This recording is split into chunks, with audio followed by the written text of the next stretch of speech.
Moi kaikille ja oikein hyvää maanantaita. So hello you all and have a really nice start of a new week. Today I thought about that we could speak a little bit about our pressures when we are expressing ourselves in a foreign language, because as a teacher I feel this every day. I have pressure myself too. Although I've been studying English since I was 7 or 8, so I could say for the rest of my life, but it's not my native language, so I still have this little pressure. Although I have that, so nowadays I feel that it's also a good thing, because then I usually perform a little bit better when I have that little stress there behind. But when we are beginners, so and we can have like a really overwhelming pressure, and then it's not a good thing, because that can cause us to totally prevent the situation where we need to speak a foreign language, whatever language that is, because we are social creatures and we want to be accepted by other human beings. It's totally natural. So this fear that what the other people might think if I make a mistake in my speech. Do they think that I'm stupid?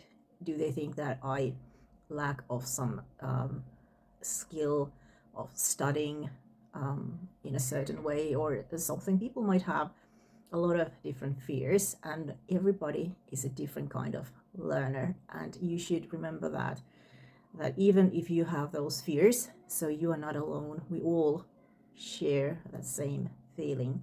Of course, some of us have had more practice, and then this fear is like a little bit like now I'm also stumbling in my words. I would like to say it in my native language. The fear is not that big, is what I mean. So the only way is just to practice and speak, and that applies in every area in life. So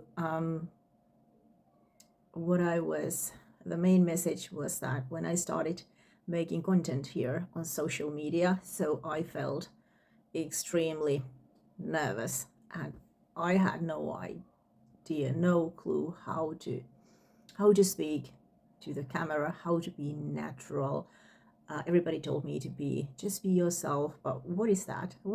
I didn't have any idea how to be myself in front of the camera, because when I was comparing myself to those big influencers, so I felt myself very small. And of course I have a lot of learn here, and I've been now learning a little bit about editing, etc. So this skill, so to say, of making content here is not just one skill. It consists of many skills. So but the main message is that when I started, so I was like suffering from panic attacks. So for example, when I had my first Google Meet call with my teacher, my online teacher, English teacher, so I remember, I don't know if he noticed it, but I remember that was maybe 3 years ago. So I actually had a panic attack during our Google Meet call, and that was like, oh, because I was putting those people on the pedestal who has English as their native language, and then I realized that why do I do that? How on earth they are better than the rest of us?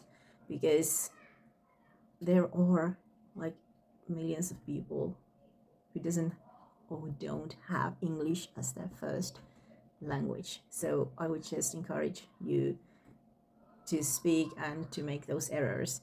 And if people here in Finland, if they insist you to speak English, so you just continue in Finnish. And people, they don't read your mind. You can tell them that could you please switch into Finnish when I'm trying to learn Finnish. But hey, next time something more positive, but this was just I just wanted to share this because I know it's not easy every time. And these are things that we need to be able to speak aloud. Okei, mutta nähdään seuraavassa videossa.